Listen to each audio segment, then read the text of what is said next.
Ugh, morning, you fuckers.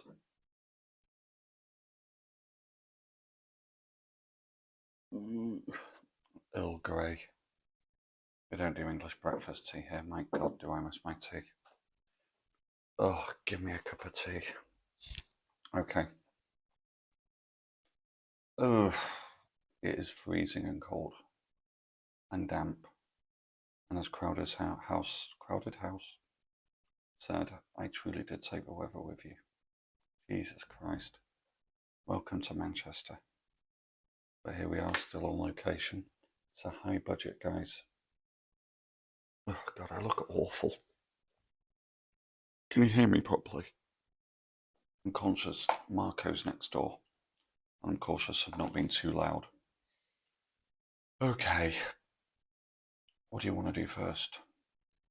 Tell us about meeting your parents and how they said to you in broken English how you were never good enough for their daughter.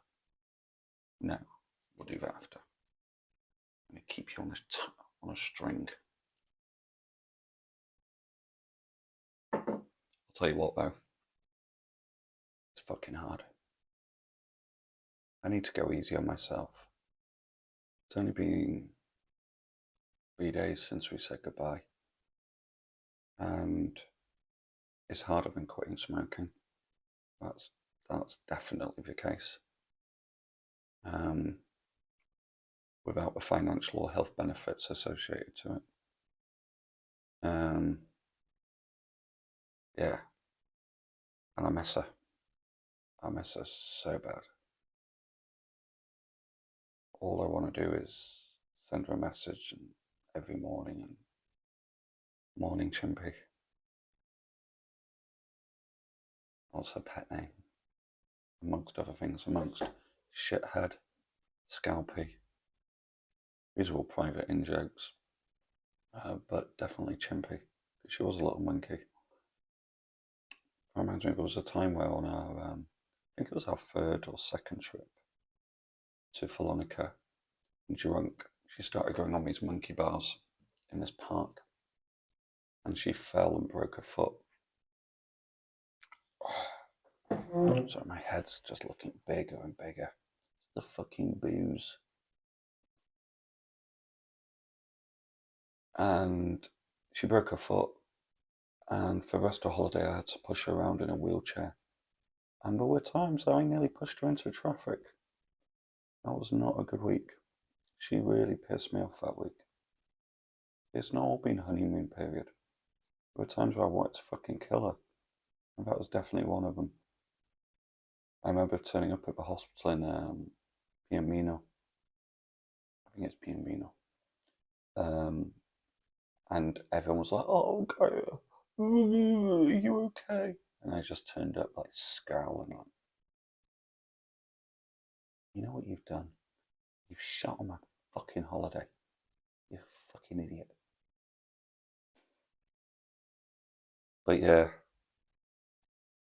even on the airport here, the flight here, and at any time I thought she was near me. There was real sense, a real strange sense that she was always close to me. And when we, sorry, even getting off at the airport, coming through arrivals, it was so weird. For a minute I was just expecting her family to be there for us, and of course they weren't. And during the meal, when I went round to her house, which I'll talk about in a minute, I kept looking left and right,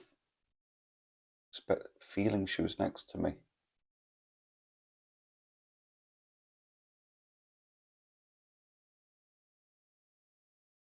She wasn't. At any minute I thought she was going to walk through the door. I truly thought Gaia was going to walk through the door, or the toilet was going to flush and she was going to come back into the dining room.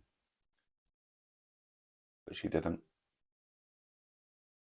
And being here, it's, again, it's, I know a lot of people said this originally, you're torturing yourself. But you have to do these things. You have to do the adult thing, and especially when these people have meant so much to me, her family have meant so much to me. It was important I did this. There's something I do need to get off my chest. An apology as such. Right, an apology now. In the last episode, I mentioned a few people's names. Now I have a rule. The rule is, if they have a right, obviously Gaia has given me permission to do these episodes, as I've said many, many times. But we do have a rule, especially when it comes to work, where I don't give names out, because they don't have the right to reply. That's not fair. But yesterday, or sorry, 2 days ago when I did an episode, I mentioned a few people's names, and I shouldn't have done. And I was in a bad mood anyway. And obviously, my head's all over the place, so I wasn't thinking straight. So I do apologise. I will make mistakes. Boy, have I made some mistakes, but yeah, that should have happened, so I apologise about that. Moving on, that won't happen again. Touch wood. So I went round to the house. We got there about 5. The meal was for 8 o'clock, so we had a good 2-3 hours. Just the 4 of us, well, me, my translator Marco, and by the way, Marco, you could see visually, it was so draining for him. It was so tiring for him. And he was exhausted. He was fucking exhausted, and he was a hero. I don't know how he did it. And yeah, so anyway, it went as Bill of the Presents. One more thing which I need to mention. Bill of the Presents, and we cried lots. I told them everything. I was an open book. I said, ask anything you want, and I told them everything. I also told them I'm going to win your daughter back and do everything in my power to win her back. I explained what I need to do. Her dad was the big shock. Her dad was like her mum as well, but her dad just, yeah, it was really, really, really nice and sincere.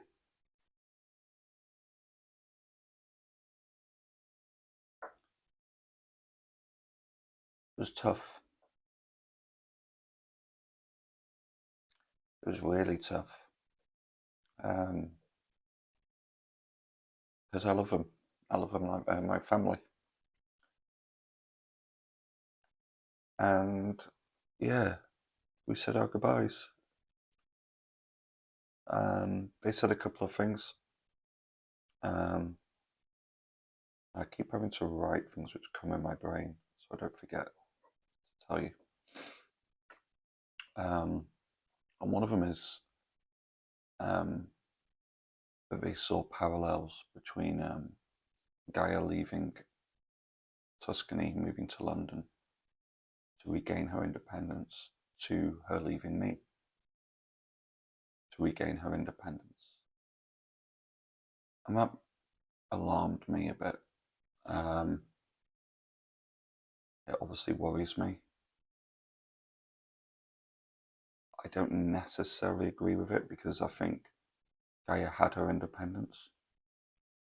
We weren't in each other's pockets. But obviously, if that's how Gaia feels, I need to respect that. Also, I need to show her that you can have a happy, loving relationship and still do what you want to do. And I need to show Gaia that and convince her. Especially in the next few weeks when she starts getting settled and becomes really happy and comfortable where she is in her life, that's going to become harder. And I'm going to try so fucking hard. I promise you that. One thing that came up, also a funny one, Jaffa cakes. So why are they called Jaffa cakes? It turns out it's an Israeli orange, where they originate from, the Jaffa orange. So it turns out we'll all be boycotting Jaffa cakes from now on. True story. Google it. We're going to be boycotting Jaffa cakes from now on, guys, it seems, with the current trend and all the world's ills that are happening right now. There you go. Bin those Jaffa cakes. The Zionist Jaffa cakes. But yeah, there's no laughing matter. Another thing Marco mentioned, because he's lost a long-term partner a few years ago, and he said there were some parallels. And this worries me, and this maybe plays into the independence thing, is the age gap. The guy is 9 years younger than me. And she left him at roughly this age. And again, I don't believe that. I don't believe that's very similar to us, but it's something, again, I've been thinking about. And another one, the mentorship. Again, a guy who totally over-exaggerates, by the way, the role I've played in her career. I think it's completely overstated. She's done all the hard work. I've given her advice. She's listened to most of it. She's not listened to some of it. That's how it goes. Sorry. And I don't think we have that kind of relationship. But obviously, I'm always there for her when it comes to work and assist and help any way I can. But she now has those people in work who fill that void in her life. Her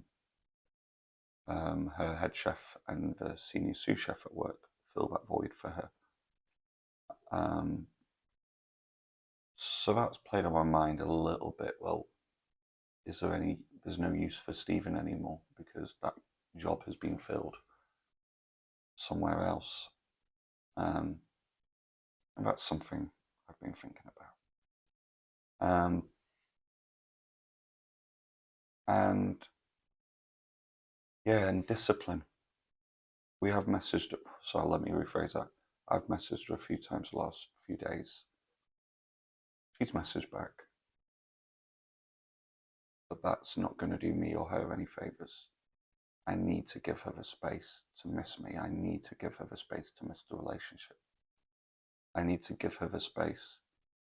I need to give myself the space to heal. But also, it's not even about healing. It's about growing and working on myself. So I can come back in April or June, when we're seeing each other next, and she can see those improvements and she can hear those improvements. But also discipline in regards to, and this plays into a story I'm going to tell you, which actually happened on Saturday night. Discipline. I'm going to tell you the story first. I'm just writing an arrow to go back to discipline after I tell you the story. So after the meal, the four of us, myself, Marco, Guy's sister, and Guy's sister's boyfriend, we went to a pub in Thornica to catch the second half of the Fiorentina match. And within, I'm not even joking, about 1 fucking minute, this fucking creep runs over, literally runs over, like a fucking dog. Doesn't acknowledge me, doesn't look at me, straight to her sister. There's Gaia here. And obviously she says no, but then her sister gets on her phone straight away, and in my brain she's messaging Gaia. Whether that's true or not, it doesn't actually matter. It doesn't matter. But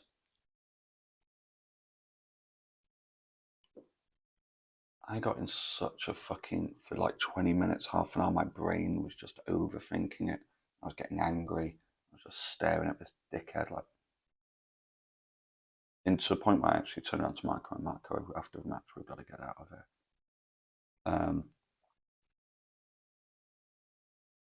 I thought it was weird that why are you coming asking guys issue, why would she be here unless you've seen me and then acknowledge me, you little dickhead. But this is the point. This is the point. These things are going to happen, and we might bump into each other in Manchester, and I might see things or hear things I don't want to see or hear. But I need to find a way of coping with that, and I need to find a way of how to behave with that appropriately. I can't be having a hissy fit. I can't be having a tantrum. I need to behave.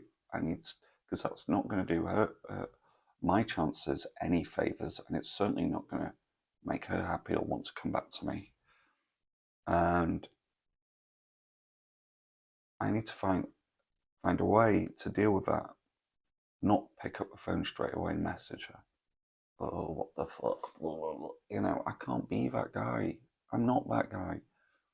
And I'm scared of this situation. And that little snippet of a situation on Saturday, however small and stupid it was, for a few minutes made me behave that way. And it can't make me behave that way. That's not good enough. It's something, again, I'm going to have to learn to cope with. And that's on the discipline side of it. That are going to be days. And when I say good days and bad days, of course, that's life. And in this recovery, there's going to be good days and bad days. But I'm talking specifically about winning Gaia back now. I'm talking specifically winning Gaia back. There are going to be days, the good days, where I feel, okay, I'm making progress. I feel, you know, we're going somewhere. But there's going to be days where I feel like I'm not making any progress, and in fact, I'm losing her. Well, I've lost her, but I'm losing her further. And we're becoming strangers. It doesn't matter if I'm having a good day or a bad day. I have to stay on this path. I have to stay focused. Because if I start adjusting my behavior or my plan on a good day or a bad day, it's not going to work. I need to stay focused. I need to keep my eyes on the prize, winning Gaia back. And I'm fucking gonna. I don't care how fucking stubborn she is. And I've got to do that. I've got to do it for her as well. I'll tell you what though, I went for a meal last night. Now, I'm not a big steak eater. People who know me, I'm not a big meat eater. I eat meat, but I'm not a big meat eater.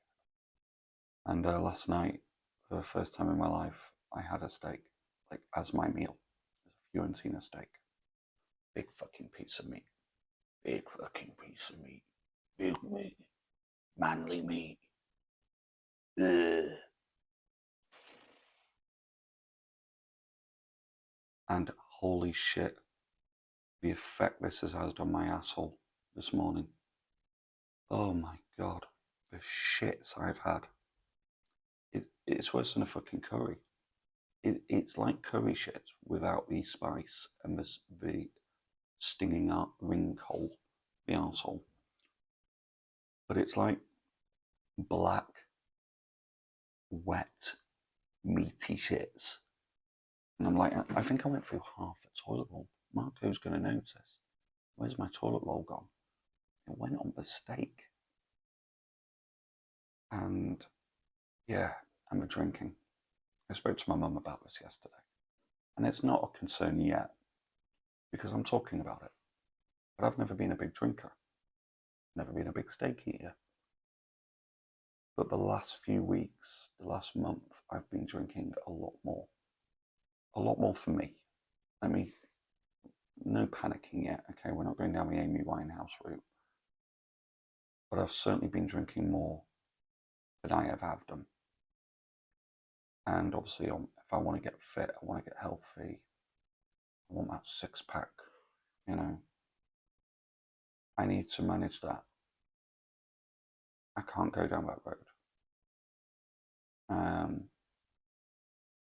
So yeah, that's something I need to watch. And last but not leastly, this will be the last episode of the She's Left Me episodes. It'll still be Diary of a Breakup, because we're documenting the Diary of a Breakup. But she's gone. She's fucking out of here.